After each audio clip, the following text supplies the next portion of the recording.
নমস্কাৰ বন্ধু বান্ধৱীসকল, আপোনালোকক স্বাগতম জনাইছোঁ মোৰ ইউটিউব চেনেললৈ। আৰু সেইটো আগে যি আমাৰ গভৰ্ণমেণ্ট অফ আছামৰ পৰা যি এটা নটিফিকেশ্যন দিয়া হৈছিল আপোন বাহনক লৈ, তাৰ বিষয়ে আপোনালোকক অতি সহজ ভাষাৰে মই আপোনালোকক অৱগত কৰিবলৈ ওলাইছোঁ। এই নটিফিকেশ্যন প্ৰকাশ হৈছিল 4/8/2026 তাৰিখে, অৰ্থাৎ অসম চৰকাৰৰ বিত্ত বিভাগে আপোন বাহন আঁচনি সম্পৰ্কে এই নিৰ্দেশনা জাৰি কৰিছে। আৰু ইয়াত যিখিনি সুবিধাখিনি উল্লেখ কৰা হৈছে তাৰ ভিতৰত কিছুমান চৰ্ত আছে যে আমাৰ আপোন বাহন আঁচনিখন নিয়মীয়া অসম চৰকাৰী যি কৰ্মচাৰী আছে তেখেতসকলেহে এই আঁচনিৰ অধীনত হ'ব। তাৰোপৰি NHM আছাম, সমগ্ৰ শিক্ষা অসম, APDCL, APGCL আৰু AGCLৰ যিসকল কৰ্মচাৰী ইয়াতে আছে 60 বছৰ বয়সলৈকে তেখেতসকলক যোগ্য হিচাপে বিবেচনা কৰা হৈছে। দ্বিতীয়তে, আঁচনিৰ অধীনত অনুমোদিত যি বেংকৰ পৰা আমি মটৰ গাড়ীৰ ঋণ, যদি আমি যি কাৰ লোন বা বাইক লোন কাৰ লোন আমি লওঁ, তেতিয়া ইয়াত উল্লেখ কৰিছে যে চৰকাৰে ইণ্টাৰেষ্ট ছাবচিডি প্ৰদান কৰিব। ইণ্টাৰেষ্ট ছাবচিডিটো এনেধৰণৰ যে পুৰুষ যদি কৰ্মচাৰী হয় তেন্তে ডিজেল আৰু পেট্ৰল গাড়ীৰ ওপৰত যি ঋণ লোৱা হয় তাত 2% ইণ্টাৰেষ্ট ছাবচিডি চৰকাৰে দিব। আৰু মহিলা কৰ্মচাৰী আৰু বিশেষভাৱে সক্ষম যিসকল কৰ্মচাৰী আছে তেখেতসকলে যদি ডিজেল আৰু পেট্ৰলৰ গাড়ীৰ যদি ওপৰত ঋণ লয়, সেই ঋণত 3% ছাবচিডি চৰকাৰে বহন কৰিব। তাৰোপৰি ইলেক্ট্ৰিক ভেহিকেল যিসকলে ক্ৰয় কৰে তেখেতসকলে 4%লৈকে ইণ্টাৰেষ্ট ছাবচিডি তেখেতসকলে পাব। তাৰোপৰি যি নতুন যদি দুচকীয়া বাইক বা 4চকীয়া বাহন আপোনালোকে ল'ব পাৰিব, কিন্তু ইয়াত 3চকীয়া বাহনৰ ক্ষেত্ৰত এটা অটো আপোনাৰ টমটম এইবিলাক এই স্কিমৰ আণ্ডাৰত অন্তৰ্ভুক্ত নহয়। আৰু এজন কৰ্মচাৰীয়ে ইয়াত উল্লেখ কৰা হৈছে যে চাকৰিৰ সমগ্ৰ সময়ছোৱাত মাত্ৰ এবাৰহে এই বাহনৰ যি স্কিমৰ আধাৰত যি এই সুবিধা আছে সেই সুবিধা এবাৰহে লাভ কৰিব পাৰিব। তাৰোপৰি আঁচনিৰ অধীনত যিখিনি ক্ৰয় কৰা বাহন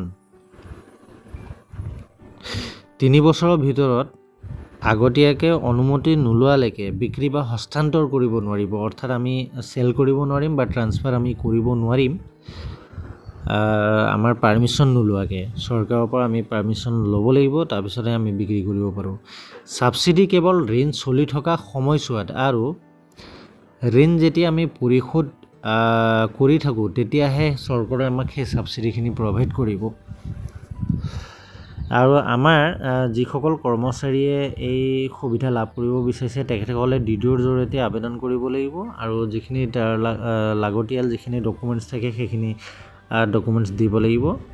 তাৰপিছত বেংকে গোটেই ডকুমেণ্টছখিনি চাই চিতি পৰীক্ষা কৰিব। তাৰপিছত যদি যোগ্য বুলি বিবেচনা কৰে তেন্তে লোন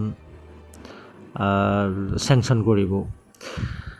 আৰু যি আমাৰ চৰকাৰে দিয়া ছাবচিডিৰ ধন আছে সেইটো মানে কৰ্মচাৰী চেলাৰী একাউণ্টত জমা হ'ব। আৰু এই আঁচনি 31 মাৰ্চ 2031 চনলৈকেহে বলবৎ থাকিব। অৰ্থাৎ আমাক আগতেও এই আঁচনিৰ সুবিধা আমাক চৰকাৰে দিছিলে, অৰ্থাৎ এইটো এক্সটেণ্ড কৰি পেলাই 31 মাৰ্চ 2031 চনলৈকে বলবৎ কৰা হৈছে।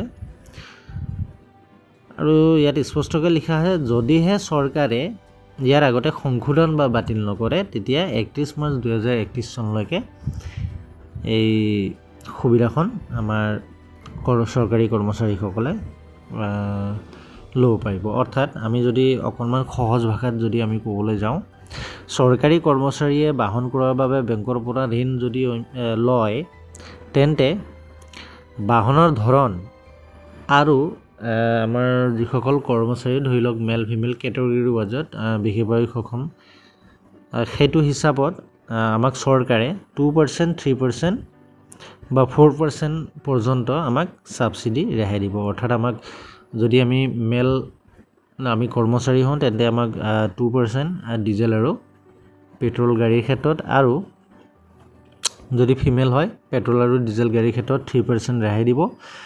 আৰু যদি আমি EV গাড়ী ল'ব বিচাৰোঁ তেন্তে সকলোকে, তাত কোনো কেটেগৰী নাই, আমাক সকলোকে 4% চৰকাৰে ছাবচিডি দিয়াৰ কথা উল্লেখ কৰিছে। ঠিক তেনেকৈ আমাক আপোন ঘৰৰ নিচিনা, আপোন বাহনৰ নিচিনাকৈ আপোন ঘৰো আমাক চৰকাৰে আঁচনি সুবিধা কৰি দিছে, আৰু সেই বিষয়ে মই পৰৱৰ্তী সময়ত আপোনালোকক জনাম। গতিকে আজিয়ে ইমানেই আছিলে। আপোনালোকক চৰকাৰে যি এই সুবিধা প্ৰদান কৰিছে আপোনালোক হয়তো অকণমান ফলপ্ৰসূ হৈছে। গতিকে আজিলৈ ধন্যবাদ।